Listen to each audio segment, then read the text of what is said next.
Bismillahirrahmanirrahim. Assalamualaikum warahmatullahi wabarakatuh. Alhamdulillah, wassalatu wassalamu ala rasulillah wa ba'd. Ikhwani wa akhwati yang dimuliakan Allah Jalla wa Ala, di sesi siang hari ini kita akan membahas atau mengkaji sebuah buku yang ditulis oleh Syekh Muhammad At-Tamimi rahimahullah. Tafsir Kalimati Tauhid. Tafsir Kalimati At-Tauhid, penjelasan kalimat tauhid. Ya. Jadi risalah kecil, singkat, padat. Ya, bagi yang dibutuhkan oleh para penuntut ilmu, bagi kita semuanya. Ya, insyaallah mudah-mudahan dengan izin Allah Subhanahu wa taala kita bisa memahaminya dan bisa merealisasikannya insyaallah. Syekh Muhammad At-Tamimi rahimahullah berkata, Bismillahirrahmanirrahim, ya, dengan nama Allah yang Maha Pengasih lagi Maha Penyayang. Ya. Su'ila Asy-Syaikh Muhammad bin Abdul Wahhab rahimahullahu taala. Syekh Muhammad bin Abdul Wahhab At-Tamimi ditanya an makna la ilaha illallah, tentang arti la ilaha illallah. Fa ajaba, maka Syekh menjawab biqaulihi, dengan jawabannya, i'lam, ketahuilah olehmu, rahimakallah, semoga Allah Subhanahu wa taala merahmatimu, anna hadhil kalimata, bahwasanya kalimat ini yaitu kalimat la ilaha illallah hiyal fariqah bainal kufri wal islam. Al fariqah, pembeda antara kufur dan Islam. Ya. Kalimat la ilaha illallah adalah kalimat yang agung, ringan diucapkan oleh lisan, tapi besar, berat timbangannya di akhirat. Kenapa? Karena kalimat la ilaha illallah pada hakikatnya adalah kandungan agama Islam. Karena kalimat la ilaha illallah pada hakikatnya adalah kandungan agama Islam. Akan tetapi kalimat ini, yaitu kalimat la ilaha illallah, bukan hanya sekedar diucapkan, tapi memiliki arti, memiliki konsekuensi, memiliki rukun-rukun, memiliki syarat-syarat yang mesti dipahami, yang mesti diketahui. Kalau seandainya cukup hanya sekedar diucapkan, tentu setiap orang yang mengatakannya menjadi seorang muslim. Mudah untuk mengucapkan la ilallah. Ya, kalau seandainya memang cukup hanya diucapkan, setiap orang yang mengatakannya berarti muslim. Karena mudah untuk mengucapkan la ilaha illallah. Jadilah seorang muslim walaupun tidak mengamalkan apapun. Jadilah seorang muslim walaupun dia tidak melakukan apapun. Kalau seandainya hanya sekedar mengucapkan la ilaha illallah, maka kalimat la ilaha illallah itu besar, berat. Akan tetapi memiliki makna, memiliki konsekuensi, memiliki rukun, memiliki syarat yang mesti direalisasikan. Oleh karena itu, kalimat la ilaha illallah ini, kata Syekh Shalih Fauzan, tidak akan bermanfaat kecuali dengan adanya yang disebutkan tadi, memahami artinya, mengamalkan konsekuensinya, mengerti rukun-rukunnya, memiliki dan syarat-syaratnya. Gitu. Ya. Jadi bermanfaatnya itu kalau seandainya kita mengamalkan konsekuensinya, merealisasikannya. ya merealisasikannya. Kalau hanya sekedar diucapkan, banyak orang yang mengucapkannya, tapi dia menyembah kepada kuburan, meminta kepada yang sudah meninggal, begitu. Maka hal yang demikian itu walaupun banyak diucapkan beribu-ribu ucapan yang diulang-ulang zikir la ilaha illallah, apakah bermanfaat atau tidak? Tidak bermanfaat. Ya, tidak bermanfaat sama sekali walaupun berulang-ulang diucapkan, ribuan kali diucapkan, menjadi zikir pagi dan sore, tapi menyembah kuburan, menyembah orang yang ada di kuburan, meminta kepada yang mati. Apakah kalimat la ilaha illallah ini bermanfaat atau tidak? Sama sekali tidak bermanfaat. Kalimat ini ikhwani wa akhwati yang dimuliakan Allah Jalla wa Ala memiliki banyak nama. Jadi kalimat ini memiliki nama atau banyak nama. Di antaranya bahwasanya kalimat la ilaha illallah itu adalah kalimatul ikhlas. Kenapa? Karena kalimat ini meniadakan kesyirikan kepada Allah Jalla wa Ala dan menetapkan ibadah hanya untuk Allah Jalla wa Ala. Oleh karena itu dinamai kalimat la ilaha illallah itu adalah kalimatul ikhlas. Mengikhlaskan tauhid, mengikhlaskan ibadah, menjauhi kesyirikan kepada Allah Jalla wa Ala. Jadi nama kalimat di antara nama kalimat la ilaha illallah itu adalah kalimatul ikhlas, itu yang pertama. Dinamai pula kalimat la ilaha illallah atau kalimat tauhid ini kalimatut taqwa. Ya, kalimatu at-taqwa. Sebagaimana Allah tabaraka wa taala berfirman di dalam surat Al-Fatah ayat 26, idz ja'ala alladziina kafaru fi qulubihimul hamiyyata hamiyatal jahiliyah. Ketika orang-orang kafir menjadikan di dalam hati mereka fanatis, golongan fanatik kejahiliahan.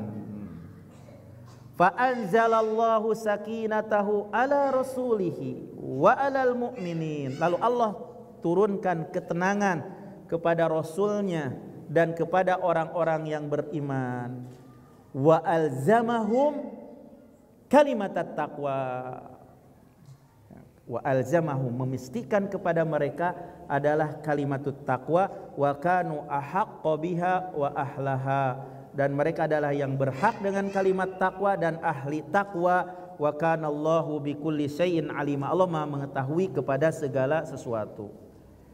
Jadi nama lain daripada kalimatul la ilaha illallah adalah kalimat la ilaha illallah. Jadi kalimatu takwa adalah la ilaha illallah.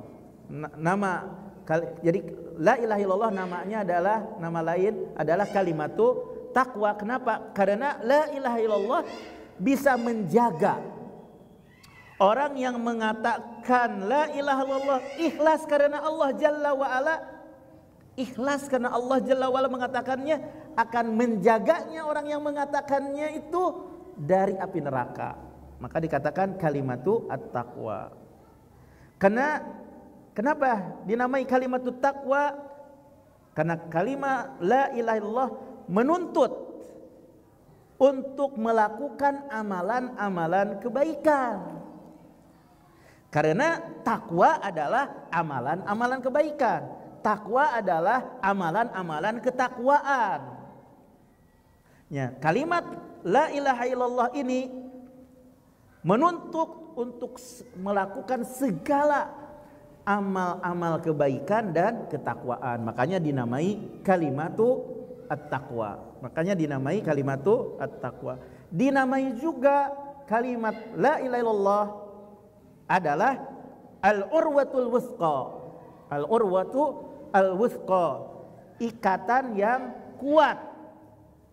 Sebagaimana Allah tabaraka wa taala berfirman di dalam surat Al-Baqarah ayat 256, "Faman yakfur bit-taghut wa yu'min billah faqad istamsaka bil urwatil wuthqa lan fisama laha wallahu samiun alim. Barang siapa yang kufur kepada tagut, beriman kepada Allah, maka sungguh dia telah berpegang teguh dengan tali yang kuat yang tidak akan terpisah. Allah Maha mendengar, Allah Maha mengetahui. Kufur kepada tagut, iman kepada Allah, itulah arti la ilaha illallah. Jadi kufur kepada tagut artinya la ilaha, tidak ada sesembahan selain Allah. Itu kufur kepada tagut. Wa yu'min billah, beriman kepada Allah, itulah arti illallah, menetapkan yang hanya yang diibadahi itu adalah Allah. Makanya dinamai kalimat la ilaha illallah itu adalah al-urwatu al-wusqa. Apa? Al-urwatu al-wusqa, ikatan yang kuat. Begitu pula nama lain dari kalimat la ilaha illallah, sebagaimana Syekh rahimahullah, Syekh Muhammad At-Tamimi mengatakan al-fariqatu bainal kufri wal Islam, yang membedakan antara kufur dan Islam. Maka barang siapa yang mengatakan la ilaha illallah, mengerti artinya, mengamalkan konsekuensinya, jadilah seorang muslim. Barang siapa yang menolak untuk mengatakan kalimat la ilaha illallah atau mengatakannya tapi tidak mengetahui artinya, atau mengatakannya tapi tidak mengamalkan konsekuensinya, bukan sebagai seorang muslim sampai dia mengetahui artinya, mengamalkan konsekuensinya zahir dan batin. Inilah nama-nama la ilaha illallah. Jadi nama-nama la ilaha illallah itu pertama kalimatul ikhlas, kedua kalimatul at-taqwa, ketiga al-urwatul wusqa, kemudian yang keempat al-kalimatul fasilah al-fariqah bainal kufri wal Islam, kalimat yang membedakan antara kufur dan Islam. Ikhwani wa akhwati yang dimuliakan Allah Ta'ala,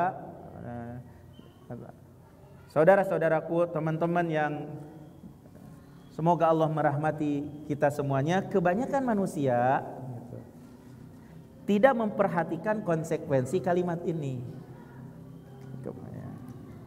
Padahal tadi sudah dijelaskan, banyak orang yang mengucapkannya la ilallah menjadi dikir rutin, wirid-wirid di waktu pagi, di waktu sore, beribu-ribu kali, akan tetapi mereka meminta kepada selain Allah. Bermanfaat apa tidak? Sama sekali tidak memberikan manfaat ucapan beribu-ribu kalimat la ilaha illallah. Kenapa sebabnya? Karena mereka tidak mengamalkan konsekuensinya. Mereka mengatakan, membaca wirid diulang-ulang, tapi meminta kepada yang mati, meminta kepada yang di kuburan, mentaati syekh thariqah yang menciptakan ibadah bagi mereka yang tidak disyariatkan oleh Allah dan tidak pula oleh Rasulnya, tidak menerima undang-undang dari Rasulullah, akan tetapi mengambil undang-undangnya dari syekh thariqah mereka. Misalnya mereka banyak mengucapkan la ilaha illallah di waktu pagi, di waktu sore. Ucapan mereka sama sekali tidak bermanfaat. Di antara sebagian orang, kelompok, ada yang tidak mengucapkannya secara sempurna. Dan mereka mengatakan, katanya khawasul khawas. Gak apa-apa ya, saya sampaikan juga gitu. Bukan dalam rangka untuk mencela, tapi ini dalam rangka untuk menjelaskan. Tidak mengucapkan la ilaha illallah, tapi mengucapkan Allah Allah. Begitulah dikirnya, diulang-ulang Allah Allah. Padahal mesti dengan kalimat yang mengandung arti. Harusnya jumlah kalimat yang bermanfaat, yang bisa dipahami. Harusnya begitu. Bukan hanya sekedar Allah Allah saja. Kalau adapun Allah Allah saja, mengucapkan Allah Allah, nama Allah saja, ini tidak mengandung arti dan tidak memberikan manfaat sedikit pun. Ada juga yang hanya sekedar mengatakan huwa atau hu dengan dhamir ghaib. Ini pun sama, tidak memberikan faidah sama sekali. Ini merupakan permainan kepada kalimat ini, tipu daya dari syaitan yang mesti diwaspadahi. Karena syaitan tatkala mengetahui bahwa kalimat ini adalah kalimatul Islam dan banyak manusia yang menginginkan untuk mengucapkannya, menyebutnya, membacanya, dipalingkan oleh syaitan dari mereka itu dengan tipu daya ini. Datang kepada mereka dengan godaan-godaan, dengan katakanlah oleh kalian Allah Allah, katakanlah oleh kalian hu, atau bahkan ada sebagian mereka yang tidak mengucapkan Allah, tidak mengucapkan hu, hanya di hatinya saja. Semua ini termasuk tipu daya permainan dari syaitan. Wajib kita mewaspadainya. Dan di antara manusia pun ada yang dilalaikan oleh syaitan dari mengucapkan la ilaha illallah. Tidak mengatakannya kecuali jarang sekali, tidak menyebutnya kecuali sedikit sekali, dan tidak mengulang-ulang la ilaha illallah. Padahal ucapan la ilaha illallah berat timbangannya, sebagaimana dijelaskan di dalam Kitabut Tauhid.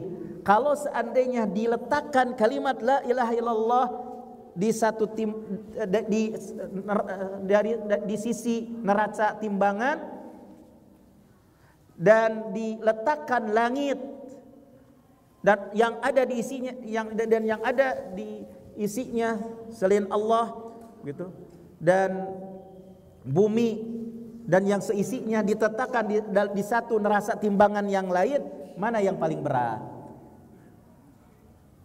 Kalimat la ilaha illallah. Makanya kalimat la ilaha agung sekali, tapi sedikit sekali yang menghadirkan keagungan kalimat ini.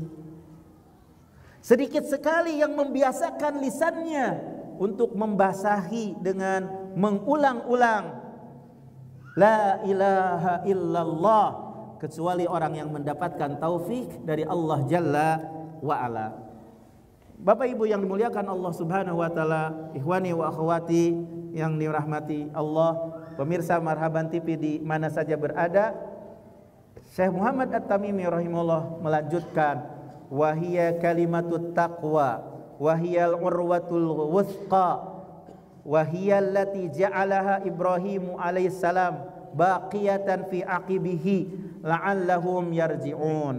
Kalimat la ilallah adalah kalimatut taqwa. Kalimat la ilallah adalah ikatan yang kuat. Kalimat la ilallah adalah yang dijadikan oleh Nabi Ibrahim tetap pada keturunannya agar mereka kembali. Ya. Nabi Ibrahim, ya Allah Tabaraka wa Ta'ala berfirman di dalam surat Zukhruf ayat 26-27, ya, innani bara'un mimma ta'budun illa alladzi fatarani. Ini yang sangat diperhatikan sekali oleh Nabi Ibrahim. Innani, kata Nabi Ibrahim, aku berlepas diri dari apa yang kamu sembah. Illallazi fatarani, kecuali yang menciptakanku. Inilah arti la ilaha illallah. Innani bara, itu arti peniadaan. La ilaha, tidak ada sesembahan selain Allah. Tidak ada sesembahan yang benar. Tidak ada sesembahan yang benar. Jadi saya berlepas diri, kata Nabi Ibrahim. Jadi arti peniadaan la ilaha illallazi fatarani. Ini adalah arti isbat, penetapan. Illallah, penetapan yang patut disembah, yang benar itu hanyalah Allah. Nabi Ibrahim menjadikan kalimat ini, kalimat la ilaha illallah, innani bara'un mimma ta'budun, aku berlepas diri dari apa yang kamu sembah. kecuali yang menciptakanku, gitu kan? Kalimatan baqiyah fi aqibih, kalimat yang tetap pada keturunannya. Maka tidak henti-hentinya di keturunan Nabi Ibrahim alaihissalam yang mengatakan la ilaha illallah. Mereka tidak meninggalkan secara keseluruhan dan mereka juga tidak menyekutukan secara keseluruhan, tapi ada di kalangan mereka yang terus istiqomah walaupun hanya bilangan sedikit, hanya sedikit saja yang masih istiqomah dengan kalimat la ilaha illallah dari keturunan Nabi Ibrahim. Nah, tatkala diutus Nabi Muhammad, diutus dengan kalimat ini. Ketika Nabi Muhammad diutus dengan kalimat ini. Nabi SAW bersabda, aku diperintahkan untuk memerangi manusia sampai mereka mengatakan la ilaha illallah. Apabila mereka mengatakan kalimat la ilaha illallah, terjaga dariku darah-darah mereka dan harta-harta mereka kecuali dengan haknya dan perhitungannya diserahkan kepada Allah. Rasulullah SAW diutus dengan kalimat la ilaha illallah, yaitu kalimat yang dijadikan oleh kakeknya Ibrahim tetap pada keturunannya, dan Nabi Muhammad merupakan keturunan Nabi Ibrahim alaihissalam. Allah mengutus Nabi Muhammad dengan kalimat ini, menyeru manusia kepada kalimat ini, memerangi manusia karena kalimat ini. Maka dengan pengutusan Nabi Muhammad sallallahu alaihi wasallam, banyak manusia yang kembali dari keturunan Nabi Ibrahim kepada kalimatut tauhid ini.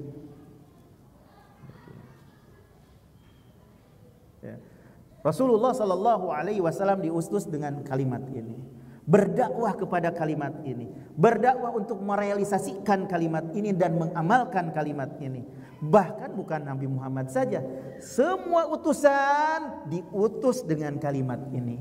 Allah tabaraka wa taala berfirman, "Walaqad ba'atsna fi kulli ummatin rasulan an ibudullah wajtanibu at-taghut." Dan sungguh kami utus setiap rasul, apa yang diajak oleh setiap rasul? Hendaklah kalian beribadah kepada Allah dan jauhi taghut. Itulah arti la ilaha illallah. Ubudullah, penetapan hanya Allah sajalah yang harus diibadahi. Wajtanibut taghut, itu adalah peniadaan, tidak boleh disembah yang benar, tidak ada sesembahan yang benar. Itulah arti la ilaha illallah, makna peniadaan dan penetapan. Jadi setiap utusan Allah diutus dengan apa? Dengan kalimat la ilaha illallah. Akan tetapi Nabi Ibrahim alaihissalam menjadikan kalimat la ilaha illallah kalimat yang tetap pada keturunannya sampai tegaknya hari kiamat, dan tidak henti-hentinya di keturunan Nabi Ibrahim saling mewariskan kalimat ini baik dari sisi ilmu, amalan dan perealisasian, walaupun banyak manusia yang berpaling dengan kalimat ini. Ikhwani wa akhwati yang dimuliakan Allah Jalla wa Ala, kemudian Syekh Muhammad At-Tamimi rahimahullah melanjutkan, walaisal muradu qauluha bil lisani ma'al jahli bimaknaha. Bukanlah yang dimaksud adalah mengucapkan la ilaha illallah itu dengan lisan saja disertai kebodohan dengan artinya. Bukanlah yang dimaksud adalah mengucapkan la ilaha illallah dengan lisan disertai kebodohan dengan artinya. Itu bukan yang dimaksud. Mesti mempelajari apa arti la ilaha illallah. Adapun apabila Anda mengatakan la ilaha illallah, Anda tidak mengenal artinya, maka sesungguhnya Anda tidak akan meyakini apa yang ditunjukkan oleh la ilaha illallah. Bagaimana meyakini kepada sesuatu yang Anda tidak tahu? Bagaimana Anda meyakini kepada suatu perkara yang Anda bodoh dengan sesuatu itu? Berarti mesti mengetahui artinya sehingga Anda meyakininya. Meyakini dengan hati Anda apa yang diucapkan oleh lisan Anda, berarti mesti mempelajari arti la ilaha illallah. Bukan hanya sekedar mengucapkan la ilaha illallah, tapi mesti mempelajari arti la ilaha illallah. Adapun hanya sekedar mengucapkan la ilaha illallah tanpa memahami maknanya, Apakah bermanfaat ataukah tidak bermanfaat? Tentu jawabannya tidak bermanfaat. Kalau hanya sekedar diucapkan tanpa paham artinya. Begitu pula tidak cukup meyakini dengan hati dan mengucapkan dengan lisan. Tidak cukup, tapi mesti mengamalkan konsekuensinya. Yaitu dengan bagaimana? Ikhlas ibadah karena Allah dan meninggalkan peribadahan kepada selain Allah. Ikhlas beribadah karena Allah dan meninggalkan ibadah kepada selain Allah. Minta tolong ke dukun. Gimana? Harus konsekuensi, harus sesuai dengan konsekuensi. Ikhlas di dalam beribadah kepada Allah dan meninggalkan ibadah kepada selain Allah. Itu konsekuensinya. Bukan hanya sekedar yakin di hati, diucapkan dengan lisan, tapi mesti mengamalkan konsekuensinya. Ikhlas di dalam beribadah, meninggalkan peribadahan kepada selain Allah. Maka kalimat la ilaha illallah itu kalimat yang mesti diucapkan, diilmui dan diamalkan. Jadi la ilaha illallah itu kalimat yang diucapkan oleh lisan, diilmui artinya dan diamalkan. Bukan hanya sekedar kalimat yang diucapkan oleh lisan saja. Itu bukan yang dimaksud. Adapun kelompok Murji'ah, mereka mengatakan cukup dengan mengucapkan la ilaha illallah, atau cukup dengan mengucapkan la ilaha illallah beserta meyakini artinya. Itu kelompok Murji'ah, dan tidak mesti untuk beramal. Barang siapa yang mengucapkannya walaupun tidak mengamalkan sedikit pun dari konsekuensi la ilaha illallah, menurut Murji'ah min ahlil jannah, termasuk penghuni surga. Walaupun tidak sholat, walaupun tidak berzakat, walaupun tidak berhaji, walaupun tidak puasa, walaupun melakukan perbuatan keji, walaupun melakukan dosa-dosa besar, zina, mencuri, minum arak, dan melakukan apa yang diinginkan dari kemaksiatan dan meninggalkan ketaatan, semuanya. Karena menurutnya cukup, menurut mereka mengucapkan la ilaha illallah dan diyakininya tanpa harus beramal. Ini adalah pendapat siapa? Kelompok Murji'ah. Karena kelompok Murji'ah itu adalah mereka yang mengeluarkan amalan dari hakikat iman. Jadi kelompok Murji'ah itu adalah mereka yang mengeluarkan amalan dari hakikat iman. Kalau ada amalan itu sebuah kenikmatan menurut mereka. Kalau tidak ya cukup, gak apa-apa. Cukup hanya dengan la ilaha illallah saja sudah cukup. Mereka berdalil dengan beberapa hadis, yaitu hanya sebagian tapinya, tidak secara keseluruhan masalahnya. Mereka hanya berdalil man qala la ilaha illallah dakhalal jannah. Barang siapa yang mengucapkan la ilaha illallah dakhalal jannah. Apakah Rasul hanya cukup itu saja hadisnya? Tidak cukup. Banyak lagi hadis-hadis yang lain yang mesti digabungkan antara ucapan Rasul sebagiannya dengan sebagian yang lain. Jangan hanya mencomot satu ucapan Rasul dan meninggalkan ucapan Rasul yang lainnya. Karena ucapan Rasul itu menjelaskan antara satu dengan yang lainnya. Adapun hanya mencomot ini, meninggalkan yang ini, itu merupakan langkahnya orang-orang yang menyimpang. Dia melakukan demi kemaslahatannya. Kalau dalil itu sesuai dengan kemaslahatan diambil, kalau tidak sesuai dengan kemaslahatan dirinya tidak diambil. Kalau sesuai dengan kemaslahatan kelompoknya diambil, kalau tidak sesuai dengan kemaslahatan kelompoknya tidak diambil. Itu adalah thariqahnya ahlul zaik, orang-orang yang menyimpang, yang mengikuti perkara-perkara yang samar dalam rangka mencari fitnah untuk menyesatkan manusia. Rasulullah sallallahu alaihi wasallam bersabda, hadis yang lain harus ditafsirkan dengan hadis yang lain. Man qala la ilaha illallah wa kafara bima ubida min dunillah. Barang siapa yang mengucapkan la ilaha illallah dan kufur, ini konsekuensinya, kufur dengan apa yang disembah selain. Ini hadis yang sahih, masa ditinggalkan? Kenapa orang-orang kelompok Murji'ah ini melalaikan hadis ini? Gitu. Jadi dikumpulkan di dalam banyak hadis gitu. Jadi fa innallaha harrama 'alan nar. Allah mengharamkan ke dalam api neraka barang siapa yang mengucapkan la ilallah yabtagi bidzalika wajhallah, yang mengharapkan dengan hal itu wajah Allah. Ini dilupakan juga. Adapun yang mengucapkan la ilaha illallah, tidak kufur dengan apa yang disembah oleh Allah, meminta kepada orang-orang soleh, meminta kepada orang-orang yang mati, maka apakah ini bermanfaat atau tidak? Tidak bermanfaat ucapan yang diucapkannya.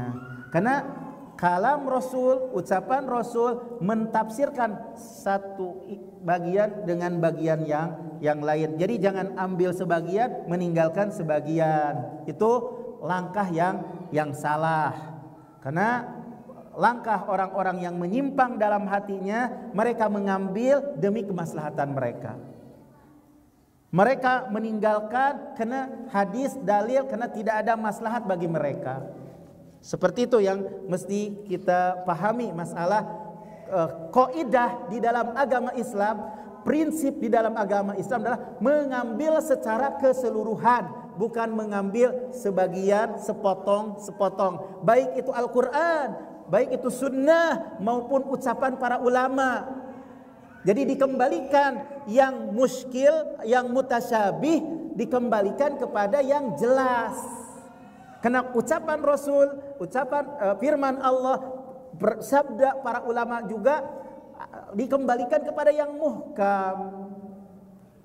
Karena yang satu dengan yang lain itu saling menjelaskan, bukan mencomot satu ditinggalkan yang lainnya. Mudah-mudahan bisa dipahami. Jadi harus kita ambil thariqahnya, bukan thariqahnya yang menyimpang, jangan.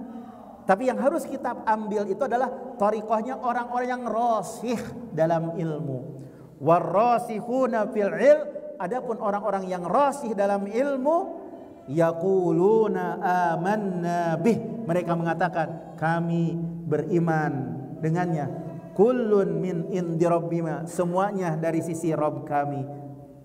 Yang muhkam maupun yang mutasabih itu semuanya dari Allah. Maka mengembalikan yang samar kepada yang muhkam, mentafsirkan yang masih umum kepada yang jelas dan yang memperinci. Adapun hanya mengambil sebagian dan meninggalkan sebagian, itu langkahnya orang-orang yang menyimpang hatinya. Fa ammal ladina fi qulubihim zaygun fayattabi'una ma tasyabaha minhu ibtigha'al fitnah. Adapun orang-orang yang ada dalam hatinya menyimpang, mereka mengikuti apa yang samar dalam rangka untuk mencari fitnah. Jadi ikhwani wa akhwati yang dimuliakan Allah Jalla wa Ala, maka kita sebagai para penuntut ilmu ya, untuk mengetahui kaidah yang agung ini, bahwasanya prinsip agama bukanlah yang dimaksud mengambil satu ayat atau hadis dan meninggalkan yang lainnya. Tapi yang dimaksud Anda mengambil Al-Quran secara keseluruhan, Anda mengambil sunnah secara keseluruhan, begitu pula mengambil kalam para ulama.